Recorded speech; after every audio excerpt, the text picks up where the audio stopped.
পর একজন মানুষ, একজন সন্তান যে জায়গাটাকে সবচেয়ে বেশি আপন করে পায় এবং যাদেরকে সবচেয়ে আপনজন ভাবে, সেই জায়গাটা হলো স্কুল, এবং তারা হলেন আমাদের শিক্ষক।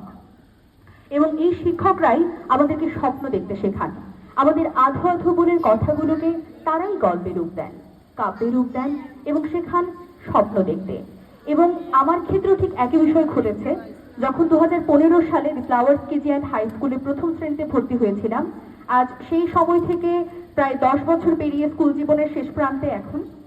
এবং এই দীর্ঘ সময়টাতে আমার প্রত্যেক শিক্ষক এবং আমাদের সকলকে আসলে গড়ে তোলার জন্য, জীবনের পরবর্তী ধাপের জন্য প্রস্তুত করতে সর্বোচ্চটুকু চেষ্টা করেছেন, অক্লান্ত পরিশ্রম করেছেন। এবং তাদের এই অক্লান্ত পরিশ্রম কিংবা সর্বোচ্চ চেষ্টার কতটুকু আমি গ্রহণ করতে পেরেছি সেটা আমার কাছে আমার প্রশ্ন।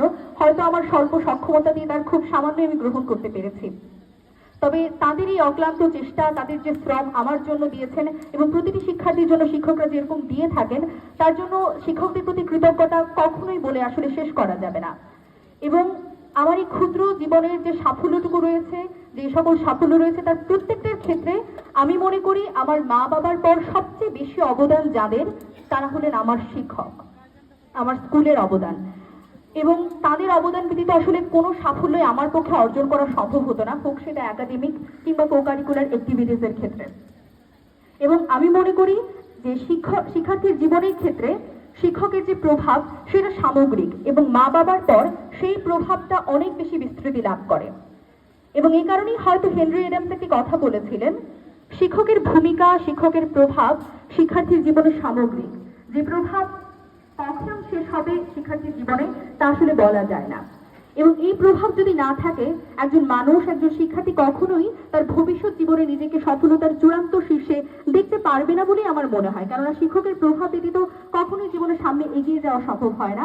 শিক্ষকরা আমাদেরকে সকল ক্ষেত্রে নির্দেশনা দিয়ে থাকেন, আমাদেরকে বিভিন্ন ক্ষেত্রে পরিচালক হিসেবে তারাই কাজ করেন, তারাই আমাদেরকে স্বপ্ন দেখতে শেখান, সেই স্বপ্ন পূরণের পথে আমাদের সঙ্গী হয়ে আমাদের সাথে থাকেন, আমাদেরকে সাহস যোগান। মা বাবার পরপরই এই কারণে তাদের স্থান।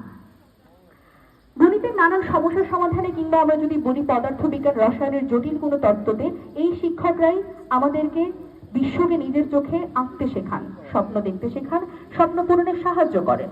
এবং পড়াশোনার পাশাপাশি যদি আমরা সহপাঠ্যক্রমের কথা চিন্তা করি, সহপাঠ্যক্রম যে কার্যক্রমগুলো রয়েছে, গান, কবিতা, আবৃত্তি, ছবি আঁকা, নাচ, বিভিন্ন কিছু, বিতর্কও আছে। এই প্রত্যেকটা ক্ষেত্রে একটি শিক্ষার্থী সফলতা তখনই অর্জন করতে পারে যখন তার মা বাবার পরপরই তার শিক্ষক তার পাশে থাকেন। এককভাবে কোনো সাফল্য অর্জন করা কোনো মানুষের পক্ষেই সম্ভব আসলে হয় না। এবং আমার ক্ষেত্রে আমি যখনই কোনো প্রতিযোগিতায় অংশগ্রহণ করতাম, এই সহপাঠ্যক্রমগুলো প্রকৃত অর্থে একটা শিক্ষার্থীকে তার নিজেকে বিকশিত করার একটা সুযোগ তার সামনে তৈরি করে দেয়, নিজেকে অন্বেষণ করার একটা দ্বার উন্মোচন করে।